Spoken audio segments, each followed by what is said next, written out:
India में लगातार बढ़ती हुई मेडिकल कंडीशंस को देखते हुए ऐसा लगता है कि एक पर्टिकुलर एज को क्रॉस करने के बाद हमारे पास एक क्रिटिकल इलनेस पॉलिसी होनी ही चाहिए। क्रिटिकल इलनेस पॉलिसी में जो लिस्टेड गंभीर बीमारियां होती हैं उनके डायग्नोज होने पर पॉलिसी होल्डर को लमसम कंपनसेशन मिलता है, यानी कि जो भी सम इंश्योर्ड है वो पूरा का पूरा पैसा उनको दे दिया जाता है ताकि वो इस गंभीर बीमारी का इलाज करवा सकें।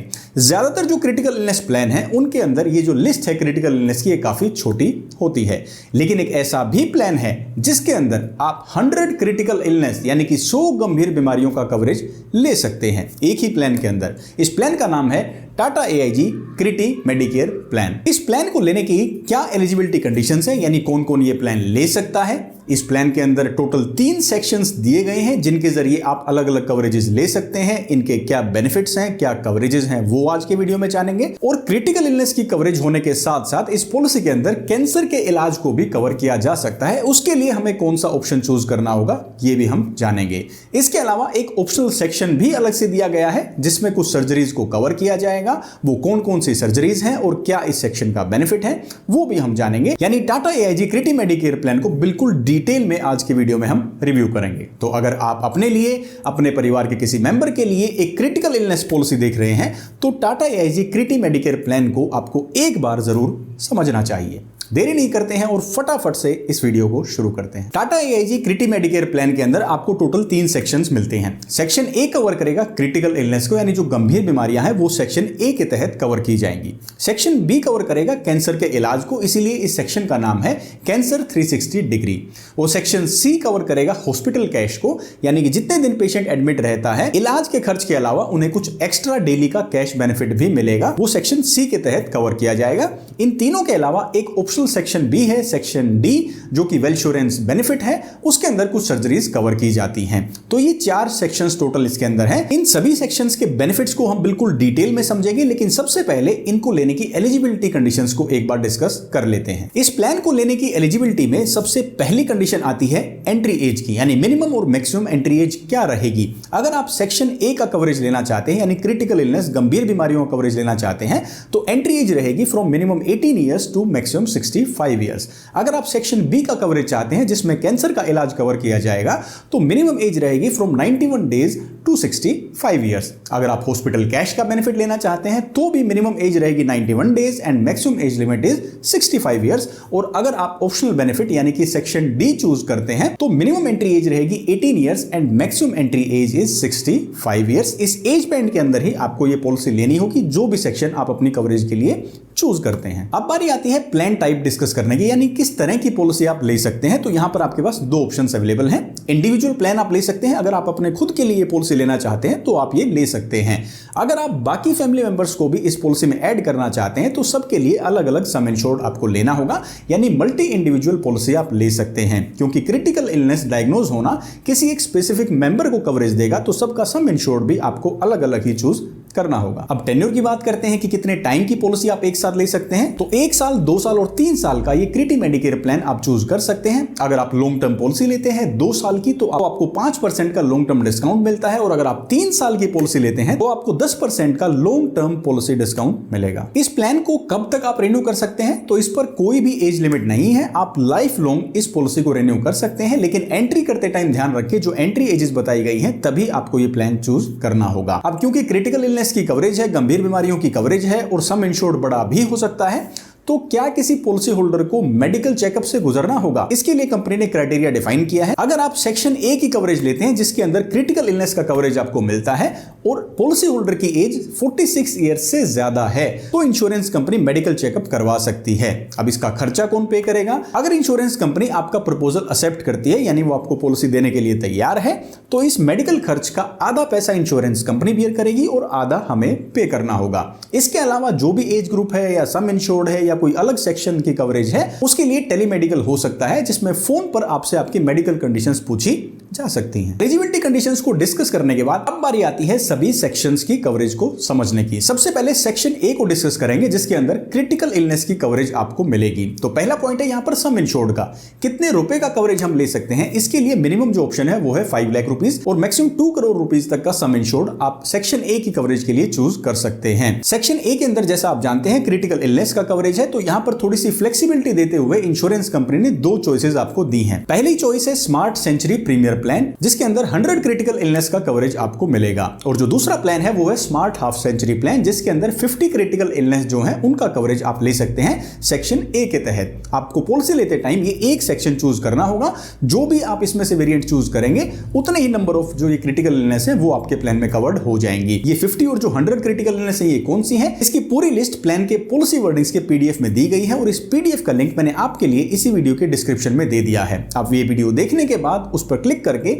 सभी जो क्रिटिकल इलनेस है उनको देख सकते हैं और रिव्यू कर सकते हैं और डिसाइड कर सकते हैं कि आपको इसमें स्मार्ट सेंचुरी प्रीमियर प्लान लेना है या स्मार्ट हाफ सेंचुरी प्लान लेना है। सेक्शन ए में नेक्स्ट कवरेज आपको मिलती है हेल्थ चेकअप की, जो आपका प्रीवियस पॉलिसी का सम इंश्योर्ड है, यानी जब आप पॉलिसी को रिन्यू करवाते हैं तो उसका 1% मैक्सिमम 10,000 रुपीज तक के आप हेल्थ टेस्ट करवा सकते हैं, लेकिन ऐसा पहले साल से पॉसिबल नहीं है। पिछले 3 पॉलिसीज में कोई भी क्लेम नहीं होना चाहिए, यानी 3 साल के ब्लॉक के बाद ही आपको हेल्थ चेकअप की सुविधा भी सेक्शन ए के तहत मिलेगी। स्मार्ट कैंसर केयर, ये भी सेक्शन ए की ही कवरेज का हिस्सा है। वैसे तो सेक्शन ए के अंदर अगर कोई लिस्टेड गंभीर बीमारी डायग्नोज हो जाती है तो इंश्योरेंस कंपनी जो भी सम इंश्योर्ड हमने चूज किया है वो पूरा अमाउंट जो है पॉलिसी होल्डर को दे देंगी।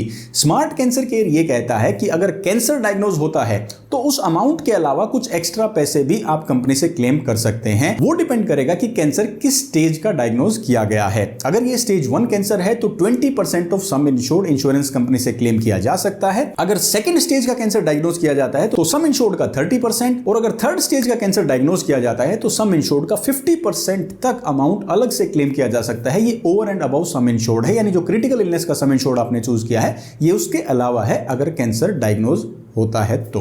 सेकंड मेडिकल ओपिनियन की भी सुविधा आपको सेक्शन ए के अंदर मिलेगी, यानी जो लिस्टेड गंभीर बीमारियां हैं इनमें से कोई क्रिटिकल इलनेस डायग्नोज हो जाती है तो आप जो पैनल हॉस्पिटल्स हैं, नेटवर्क प्रैक्टिशनर हैं या डॉक्टर्स हैं, उनसे सलाह ले सकते हैं कि किस तरह का इलाज आपको लेना चाहिए। क्या जो आप ट्रीटमेंट ले रहे हैं उससे रिलेटेड आप सेकंड ओपिनियन इन डॉक्टर से ले सकते हैं without any extra cost. Waiver of premium, अगर किसी पॉलिसी होल्डर को क्रिटिकल इलनेस डायग्नोज हो जाती है और एक क्लेम इंश्योरेंस कंपनी एक्सेप्ट कर लेती है तो अगले 3 साल का प्रीमियम 70% प्रीमियम जो है वो वेव हो जाएगा। अगर कोई पॉलिसी होल्डर 10,000 रुपए प्रीमियम के तौर पर पे कर रहा था तो उसे 3,000 रुपए ही अगले 3 साल के लिए पे करने होंगे। वेवर ऑफ प्रीमियम वाला जो ऑप्शन है ये स्मार्ट सेंचुरी प्रीमियर प्लान के अंदर ही अवेलेबल है, यानी जिसके अंदर 100 क्रिटिकल इलनेस की कवरेज आपको मिलती है उसी प्लान में प्रीमियम वेव किया जाएगा।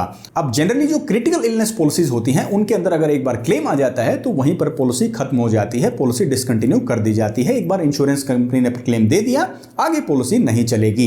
लेकिन इस पॉलिसी में ऐसा नहीं है, क्योंकि आपको इस पॉलिसी के अंदर आपको मल्टी पे की सुविधा भी मिलती है, क्योंकि 3 सेक्शन है इस पॉलिसी के अंदर, तीनों से एक एक क्लेम लाइफ टाइम में आप ले सकते हैं, यानी एक क्लेम के बाद आपकी पॉलिसी डिसकंटिन्यू नहीं होगी। बाकी के जो 2 सेक्शंस हैं उनकी पॉलिसी एज इट इज चलती रहेगी। सर्वाइवल पीरियड भी बहुत जरूरी पॉइंट है, यानी एक बार अगर किसी पॉलिसी होल्डर को कोई क्रिटिकल इलनेस डायग्नोज हो जाती है उसके बाद क्लेम की एलिजिबिलिटी के लिए कितने दिन तक उनका सर्वाइव करना जरूरी है, ये भी चॉइस इंश्योरेंस कंपनी ने हमें दी है। 0 डेज, 7 डेज और 15 डेज। इसमें से जो भी चॉइस हम करते हैं सर्वाइवल पीरियड की, किसी भी पॉलिसी होल्डर को उतना टाइम सर्वाइव करने के बाद ही क्लेम मिल पाएगा। सेक्शन ए के अंदर जो भी कवरेज मैंने आपको बताई है ये लिस्टेड क्रिटिकल इलनेस से रिलेटेड है, और लिस्ट के लिए आपको पॉलिसी वर्डिंग्स को रेफर करना है, इस बात का ध्यान रखें। अब सेक्शन बी को हम डिस्कस करते हैं, जिसके अंदर कैंसर की ट्रीटमेंट हम कवर कर सकते हैं, और इस सेक्शन का नाम है कैंसर 360 डिग्री, यानी कैंसर को हर तरफ से कवरेज ये सेक्शन देगा। सबसे पहले सम इंश्योर्ड इसका जान लेते हैं। कैंसर की ट्रीटमेंट के लिए 5 लाख रुपए से लेकर 2 करोड़ रुपए तक का सम इंश्योर्ड सेक्शन बी के लिए चूज किया जा सकता है। इस सेगमेंट में सबसे पहली कवरेज आती है इन हॉस्पिटलाइजेशन ट्रीटमेंट की। कैंसर डायग्नोज होने के बाद किसी भी तरह की ट्रीटमेंट के लिए इस सम इंश्योर्ड का इस्तेमाल किया जा सकता है। ये सेक्शन बी जो है उसकी कवरेज पॉलिसी होल्डर को देगा। इसके अलावा डे केयर ट्रीटमेंट होती है, यानी एडमिट होना जिस ट्रीटमेंट के लिए जरूरी नहीं है, कैंसर से रिलेटेड अगर कोई डे केयर प्रोसीजर करवाना पड़ता है तो वो भी ये प्लान कवर करेगा।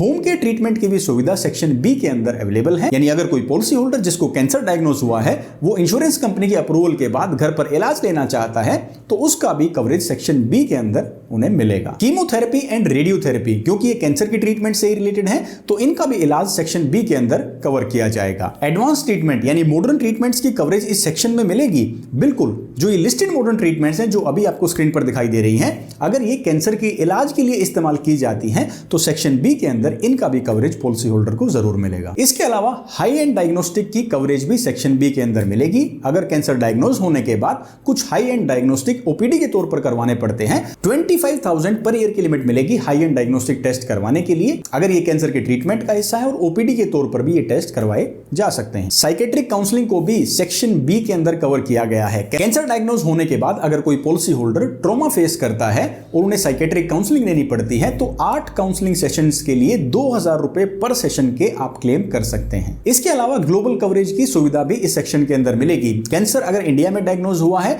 और इंडिया से बाहर अगर ट्रीटमेंट लेना चाहते हैं तो रिम्बर्समेंट बेसिस पर, यानी कैशलेस नहीं मिलेगा, पहले पैसे आपको देने होंगे इलाज के, उसके बाद आप रिम्बर्समेंट के तौर पर उसका ट्रीटमेंट ले सकते हैं।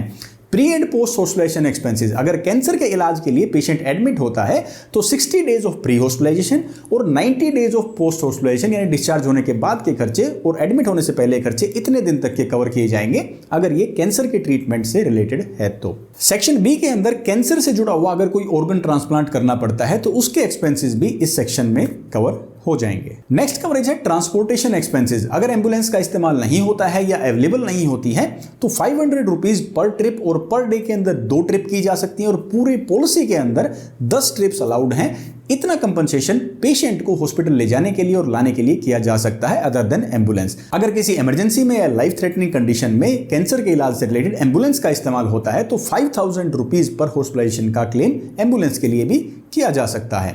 और जो फाइनल कवरेज आता है सेक्शन बी का वो है कंज्यूमेबल्स, यानी कि जो नॉन मेडिकल आइटम्स हैं। एनेक्सर 1 की लिस्ट 1 के जो नॉन मेडिकल आइटम्स हैं वो भी सेक्शन बी में कैंसर के इलाज के लिए कवर किए जाएंगे। एक बात का ध्यान रखें, सेक्शन बी के अंदर जो भी पॉइंट मैंने कवरेज का आपको बताया है वो सब कैंसर की ट्रीटमेंट से ही एसोसिएटेड है, सिर्फ उसी का इलाज कवर करेगा जैसे आपकी एक नॉर्मल हेल्थ इंश्योरेंस पॉलिसी करती है। लेकिन कैंसर के अलावा अगर और कोई मेडिकल कंडीशन होती है तो वो सेक्शन बी के क्लेम के लिए एलिजिबल नहीं होगा। अब दोस्तों बारी आती है सेक्शन सी को समझने की, यह है हॉस्पिटल कैश। अब तक पहले जो 2 सेक्शन हमने समझे हैं, पहले में क्रिटिकल इलनेस कवर है सेक्शन ए के अंदर, सेक्शन बी में कैंसर का इलाज कवर है। सेक्शन सी के अंदर इलाज के खर्चे के अलावा डेली का कैश कंपनसेशन, हॉस्पिटल कैश जिसे कहा जाता है, वो पॉलिसी होल्डर को दिया जाएगा। कितना ये कंपनसेशन हो सकता है ये आपको पॉलिसी लेते टाइम ही चूज करना होगा। 500 रुपीज पर डे से लेकर 20,000 रुपीज पर डे तक आप कंपनसेशन का अमाउंट चूज कर सकते हैं और नंबर ऑफ डेज की भी लिमिट 30 डेज से लेकर 180 डेज तक आप चूज कर सकते हैं।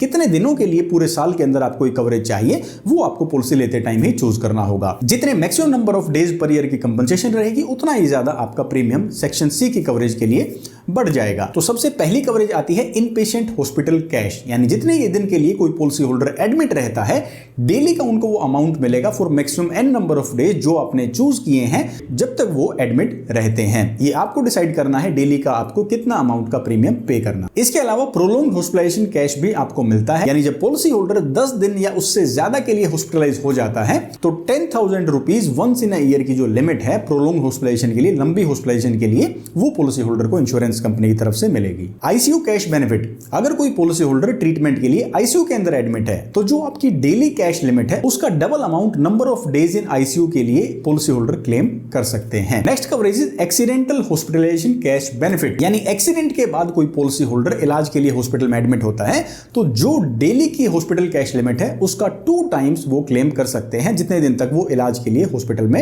एडमिट रहेंगे। और अगर एक्सीडेंटल इलाज के लिए आईसीयू में एडमिट होना पड़ता है तो जो आपकी आईसीयू की डेली हॉस्पिटल कैश की लिमिट है उससे डबल अमाउंट पॉलिसी होल्डर को एक्सीडेंटल आईसीयू ट्रीटमेंट के लिए मिलेगा। और मैक्सिमम डेज की लिमिट डिपेंड करेगी उन्होंने मैक्सिमम पूरे साल में कितने डेज की लिमिट के लिए प्रीमियम पे किया है जो उन्होंने चूज किया है 30, 60 या 180 डेज में से। अब इस प्लान के 3 सेक्शन हमने समझे। सेक्शन ए क्रिटिकलनेस को कवर करेगा, सेक्शन बी कैंसर के ट्रीटमेंट को कवर करेगा और सेक्शन सी जो है वो हॉस्पिटल कैश को कवर करेगा। इन तीनों ही सेक्शंस में से आपको एक सेक्शन को जरूर चूज करना होगा तभी आप ये वाला प्लान ले सकते हैं। इसके अलावा आप 2 सेक्शन भी चूज कर सकते हैं और तीनों के तीनों सेक्शंस भी चूज कर सकते हैं, लेकिन प्लान लेने के लिए ए बी सी में से एक सेक्शन आपको जरूर चूज करना होगा। इनमें से जो भी कवरेज आपको चाहिए वो चूज कर सकते हैं। उसके बाद एक ऑप्शनल सेक्शन है सेक्शन डी जिसके अंदर कुछ सर्जरीज को कवर किया जा सकता है, उनको भी एक बार समझ लेते हैं। सेक्शन डी के अंदर कवरेज के 3 चॉइसेस आपको मिलती हैं, क्लासिक, सुप्रीम और एलीट। क्लासिक जो है वो सबसे कम कवरेज वाला ऑप्शन है, सुप्रीम के अंदर मीडियोकर कवरेज है और एलीट के अंदर सबसे ज्यादा कवरेज आपको मिलेगी। सबसे पहले इसमें माइनर सर्जरीज कुछ कवर की जाती हैं जो अभी आपको स्क्रीन पर दिखाई दे रही हैं।